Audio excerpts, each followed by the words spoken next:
বাঁকুড়ায় রোদের তাপমাত্রার সাথেই বাড়ছে লোকসভা ভোটের উত্তাপ। শাসক দল তৃণমূল কংগ্রেস থেকে শুরু করে বিজেপি সিপিআইএম ভোটের রাজনৈতিক প্রচারে ব্যস্ত সকলেই। সেই মোতাবেক বাঁকুড়া পৌরসভার 10 নম্বর ওয়ার্ডে প্রচার চালান বাঁকুড়া শহ তৃণমূল ছাত্র পরিষদ। তৃণমূল কংগ্রেসের বাঁকুড়া লোকসভা কেন্দ্রের প্রার্থী অরূপ চক্রবর্তী সমর্থনে বাড়ি বাড়ি গিয়ে প্রচার তৃণমূল ছাত্র পরিষদের। সাধারণ মানুষের সাথে সরাসরি কথা থেকে শুরু করে তাদের অভাব অভিযোগ শুনলেন ছাত্র পরিষদের নেতৃত্বরা। এর পাশাপাশি আগামী দিনে পাশে থাকার আশ্বাস দেন বাঁকুড়া শহর তৃণমূল ছাত্র পরিষদের সভাপতি সুরজ বক্স। তবে ছাত্র পরিষদের নেতৃত্বদের কাছে পেয়ে এই দিন 10 নম্বর ওয়ার্ডের সাধারণ মানুষ তাদের কিছু অভিযোগ জানান। এই বিষয়ে ছাত্র পরিষদের নেতা সুরজ বক্স বলেন, সাধারণ মানুষের কাছে গিয়ে অরূপ চক্রবর্তীর সমর্থনে প্রচার সারলাম। বিগত দিনে উনি জেলা পরিষদের সভাধিপতি পদে থাকাকালীন জেলার একাধিক রাস্তার উন্নয়ন থেকে শুরু করে বিভিন্ন রকমের সামাজিক কাজে তিনি যুক্ত থেকে মানুষের সেবা করেছেন। আজ 10 নম্বর ওয়ার্ডের মানুষের কাছে সরাসরি তাদের কথা শুনেছি, তারা কিছু অভিযোগ জানিয়েছেন। বিষয়টি আমরা ঊর্ধ্বতন কর্তৃপক্ষকে জানাবো।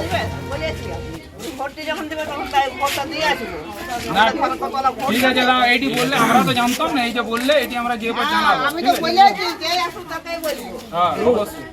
উনি যখন করতে বললাম তখন কি বললে বলছে না এগুলো অর্ডার দেই। প্রথমেই বলি যে আমাদের বাঁকুড়া লোকসভা কেন্দ্রের প্রার্থী অরূপ চক্রবর্তী, যিনি শুধুমাত্র একটা নাম নয়, তিনি একটা ব্র্যান্ড, যে উন্নয়নের ব্র্যান্ড।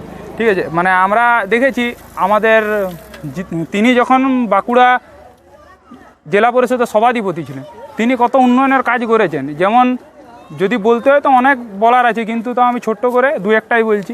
যে যেমন হচ্ছে যে তিনি যখন সভাধিপতি ছিলেন তখন আমাদের যে এই রাস্তাঘাটগুলো দেখেছেন, সেই রাস্তাঘাটগুলো মানে কেমন মানে জরাজীর্ণ অবস্থায় ছিল, কিন্তু তখন তিনি 1000 কিলোমিটার পাকা রাস্তা তিনিই বানিয়েছিলেন।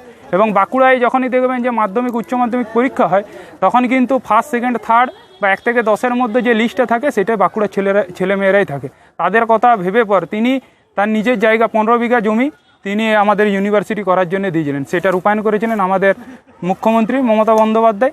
এবং তিনি এই করোনার সময় তিনি সাধারণ মানুষের পাশে, মানে এই আমাদের মতো ছেলেদের মাধ্যমে তিনি যে বাড়ি বাড়ি পৌঁছে গিয়েছিলেন, এবং শুধু সেই সময় যে মানুষের যে দুঃখ দুর্দশা ছিল তাদের পাশে থাকার আশ্বাস একমাত্র অরূপ চক্রবর্তী দিয়েছিলেন।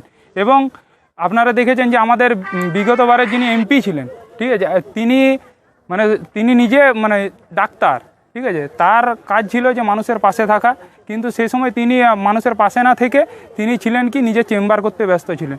তাই এবারে আমরা চাই যে বাঁকুড়ার সমস্ত মানুষ এবং আমাদের 10 নম্বর ওয়ার্ডের সমস্ত মানুষ যাতে বিপুল ভোটে এই অরূপ চক্রবর্তীকে জয়যুক্ত করে। এবং আমরা প্রচারে আজকে বেরিয়েছি কারণ কিছু কিছু মানুষ আছে যারা ভেবে নিয়েছিল যে এই ওয়ার্ডটা তাদের পৈতৃক সম্পত্তি, কিন্তু আজকে আমরা ছাত্র পরিষদ এবং আমাদের এই 116 নম্বর বুথ এবং 118 নম্বর বুথের মানুষরা সেটা ভুল প্রমাণ করে দিল যে এই ওয়ার্ড কারো পৈতৃক সম্পত্তি নয়। আমরাও আছি এই লড়াইয়ে, আমরাও অরূপ চক্রবর্তীকে জিতানোর জন্য জোরদার আন্দোলন করে চলেছি এবং প্রচার করে চলেছি। কি নাম?